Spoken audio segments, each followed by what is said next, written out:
Les conséquences des gaz à effet de serre sur la France. Vous connaissez les gaz à effet de serre? Eh bien moi, je vais vous expliquer d'où ils viennent et quelles en sont les conséquences en France. Déjà, l'effet de serre, c'est l'augmentation de la température sur la surface terrestre.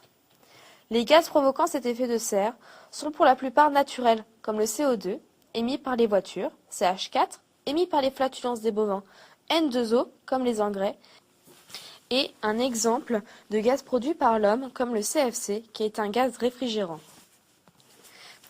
Mais ce que je viens de te raconter, tu ne le vois pas. Donc moi, je veux te montrer ce qu'il va se passer dans quelques dizaines d'années si on ne change rien.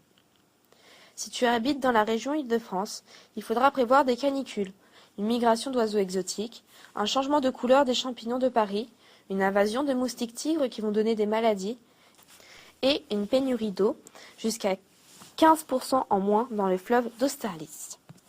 Mais encore, en Rhône-Alpes, il n'y aura plus de neige mais de la pluie. Il y aura moins d'eau dans le Rhône, et d'ici 2040, le Mont Blanc aura perdu 1,2 km de glacier. Il faudra s'attendre à ce que la population ait plus d'allergies. En région centre, ça sera autre chose. Le sol va se rétracter et du coup les maisons vont se fissurer à cause des terrains mous. Il y aura une augmentation du gibier, et des arbres tels que le chêne risquent de mourir par manque d'eau. Une mutation apparaîtra chez les poulets, ils perdront leurs plumes à cause de l'augmentation des températures. Par ailleurs, au nord-est, il y aura une augmentation du nombre d'inondations. Le niveau de la mer augmentera. Il y aura de grandes crues dans la Somme.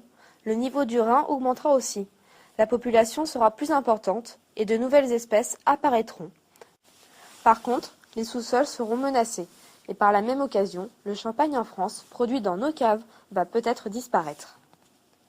Au sud-est, on aura aussi une pénurie d'eau, parce que le réchauffement frappe des ressources en eau déjà critiques.